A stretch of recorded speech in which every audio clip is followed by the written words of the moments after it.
పెంచిన RTC bus ఛార్జీలను నిరసిస్తూ అనంతపురంలో వామపక్షాలు ఆందోళన చేపట్టాయి. లలిత కళా పరిషత్ నుంచి రైతు బజార్ వరకు ర్యాలీ చేపట్టారు. రైతు బజార్ ముందు ధర్నా నిర్వహించారు. అనంతపురం నుంచి మరింత సమాచారాన్ని మా రిపోర్టర్ ప్రవీణ్ అందిస్తారు.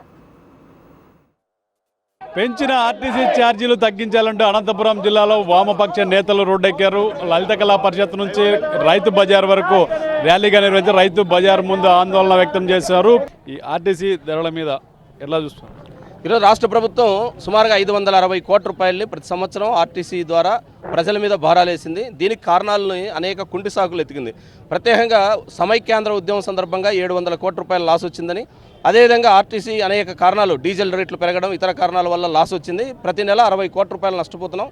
అందుకనే ఛార్జీలు పెంచక తప్పలేదని చెప్తున్నారు. కానీ వాస్తవంగా ఆర్టీసీలో ఛార్జీలు పెరగడానికి ఈరోజు డీజిల్ ఛార్జీలు పెరగడానికి సంబంధం లేదు. డీజిల్ ఛార్జీలు ఎంత పెరుగుతున్నాయో దానితో తక్కువ ధరకే ఈరోజు ఆర్టీసీ ఛార్జీలు కూడా, పెంచిన ఛార్జీలు కూడా తగ్గించి అదనపు ఛార్జీలు కూడా తగ్గించే అవకాశం ఉంది. కారణం ఈరోజు సెస్ పేరుతో రాష్ట్ర ప్రభుత్వం, కేంద్ర ప్రభుత్వం మొత్తం దాంట్లో 2/3 వంతు భాగం పైగా ఈరోజు పన్నుల రూపంలో వసూలు చేస్తున్నారు. వారు పన్నులు తగ్గించుకోకుండా ప్రజల్ని భారాలు మోయమనడం సరైనది కాదు.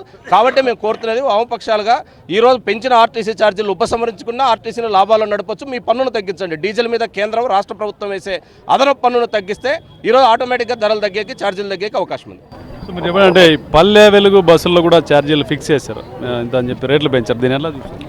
ఇప్పుడు ఈ పల్లె వెలుగు బస్సుల్లో కానీ లేకుంటే సిటీలో ఉండే ఆర్డినరీ బస్సుల్లో కానీ కిలోమీటర్కి 10 పైసల చొప్పున పెంచినారు.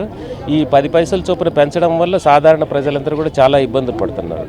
అంతేకాకుండా ఇప్పుడు ఈ బస్సుల్లో ఇట్లా పెంచడం వల్ల ఈ మొత్తం వాళ్ళకు మామూలు రైతులు కానీ లేకుంటే చిన్న వ్యాపారాలు చేసుకునే వాళ్ళు కానీ ఇలాంటి కార్మికులు కానీ వీళ్ళందరూ కూడా ఇప్పుడు పెంచిన ధరలను భరించడం అనేది చాలా కష్టం.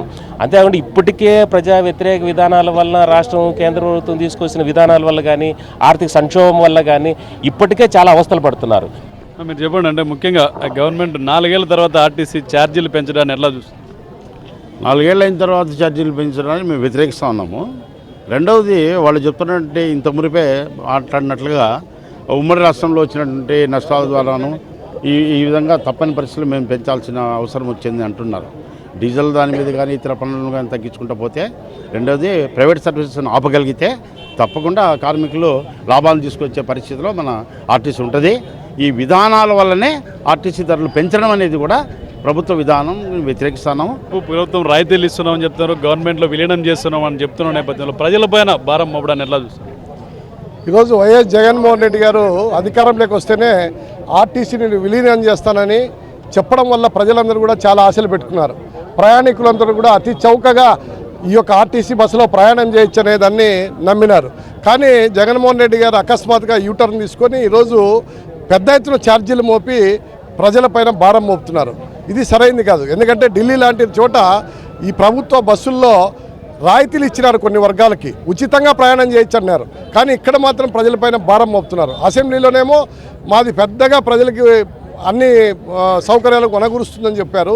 ప్రజలను అడ్డు విరిచేదా మీ యొక్క సౌకర్యాలంటే? ప్రభుత్వం పెంచిన ఆర్టీసీలను పూర్తి తగ్గించాలని చెప్పి వామపక్ష నేతలందరూ డిమాండ్ చేస్తున్నారు. ఇవాళ జరుగుతున్నటువంటి ఆందోళన భాగంగా అదేవిధంగా ఉల్లి ఇతర నిత్యావసర ధరలను కూడా పూర్తి స్థాయిలో తగ్గించి ప్రజలపైన భారం పడకుండా చూడాలని చెప్పి డిమాండ్ చేస్తున్నారు.